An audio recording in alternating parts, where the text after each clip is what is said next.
some were caught. Many were never identified. And the worst of them all, some may still be roaming free today. Some of these killers left their mark decades ago. Others may still be walking among us, hidden in plain sight. These are their stories. Make sure you stay through to the end. Number 8 and 9 will shock you. Number 1. Pedro Alonso Lopez, the monster of the Andes. Pedro Alonso Lopez's most shocking crime was the murder of a young girl in Ecuador, a crime so brutal that it sent fear across the community. Lopez, known as the Monster of the Andes, claimed to have killed over 300 girls in Colombia, Ecuador, and Peru. His victims were often children living in poverty or orphanages, girls who had no one to protect them. Lopez didn't act randomly. He carefully studied his victims, waited for the right moment, and lured them with gifts, promises of food, or safety. Once alone, he would strike. His ability to appear kind and trustworthy allowed him to operate unnoticed for years. Authorities arrested Lopez in 1980 after discovering dozens of graves containing young girls. He confessed to hundreds more. Ecuador convicted him for 110 murders, but after serving his sentence, he was released. Since then, his whereabouts have been unknown. The Monster of the Andes is a chilling example of how evil can hide in plain sight.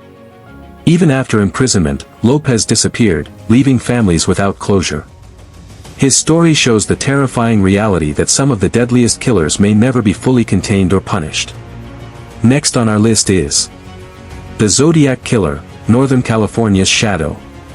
The Zodiac Killer terrorized Northern California in the late 1960s. One of his earliest attacks involved a young couple parked in a remote area, who were shot and killed without warning. The murders alone were horrifying, but the Zodiac went further. He taunted police and the public with letters, cryptic codes, and claims of even more murders.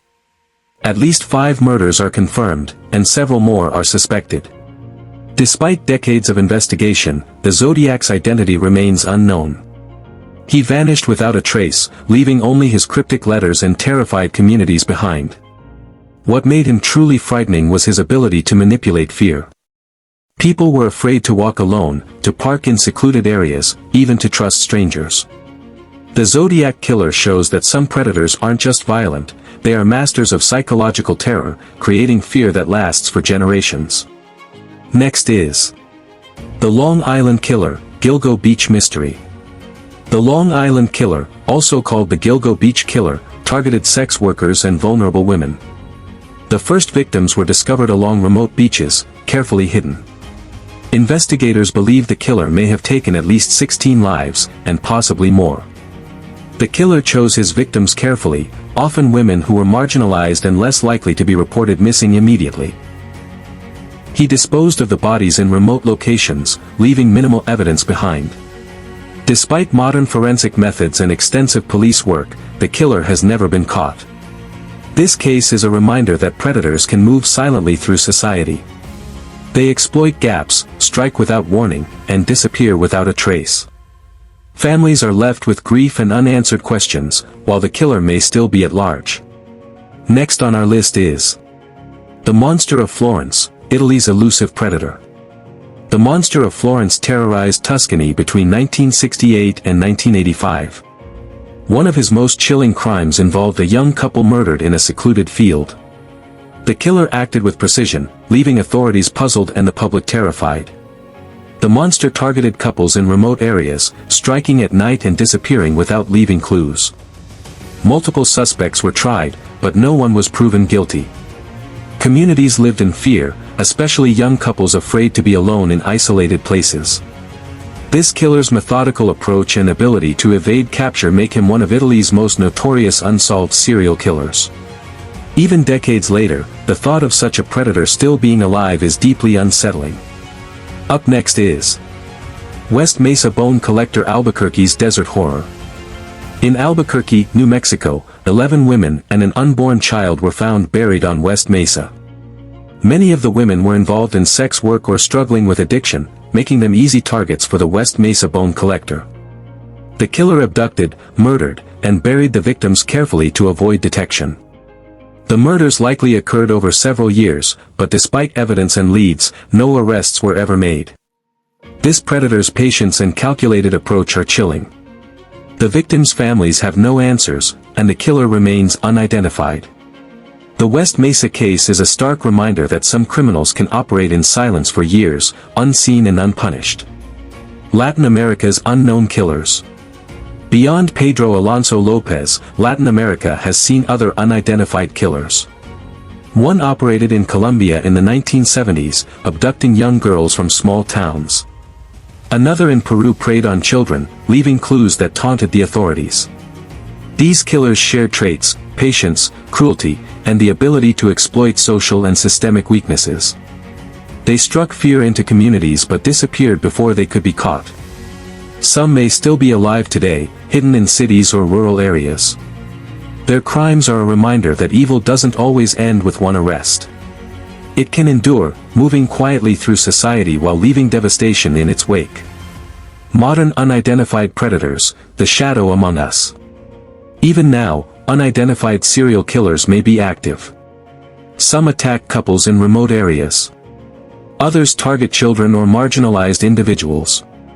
They are patient, calculating, and skilled at hiding their crimes. These predators exploit gaps in society, evade law enforcement, and leave families desperate for answers. Some may have learned from the past, becoming even more difficult to catch. The reality is frightening: some of the worst killers in history may still be walking among us. Unknown, unseen, unpredictable. Their past crimes are a warning that evil can endure and hide in plain sight. The Chicago Strangler, a silent predator in a modern city. For more than 2 decades, police, journalists, and families in Chicago have quietly wondered if a serial killer has been operating in the city's shadows. The theory grew stronger when investigators began noticing a disturbing pattern. Dozens of women, many from vulnerable communities, were found murdered under eerily similar circumstances. The most troubling case involved a young woman found near an abandoned building on the south side.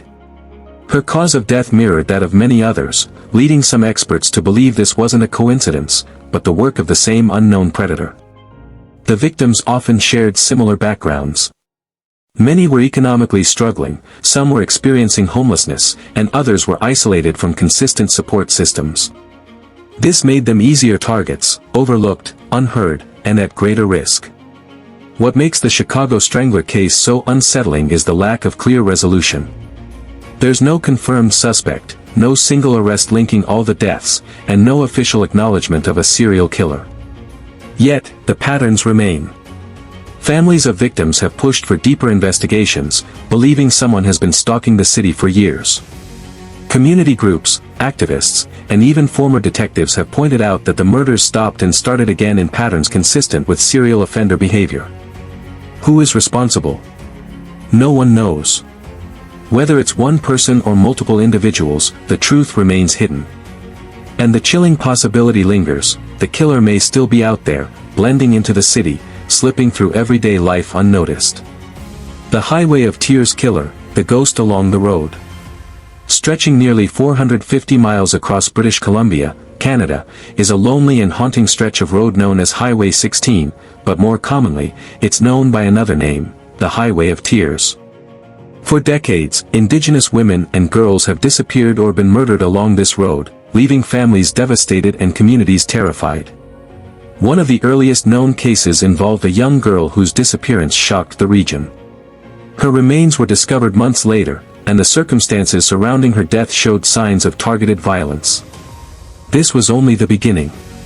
Over the years, more women vanished, some on their way to school, others while hitchhiking, and many while traveling between small, remote communities. Despite the clear patterns, authorities struggled to connect the cases or identify a single suspect. Many investigators believe there may be more than one killer responsible. The area is remote, isolated, and surrounded by dense forests, making it easier for predators to hide their crimes. Others argue that at least one serial killer used the highway as a hunting ground, exploiting the vulnerability of those who traveled long distances without access to safe transport. The tragedy is made worse by the lack of closure. Families continue to seek answers, holding vigils and demanding investigations that go deeper than before. Communities along Highway 16 live with constant reminders of the women who never made it back home. Despite some arrests connected to individual cases, the larger pattern remains unsolved. There is still no confirmed suspect responsible for the majority of disappearances and murders. Some killers are dead. Some were caught. Many remain unknown, unpunished, and possibly roaming free. Their victims cannot speak. Justice is incomplete.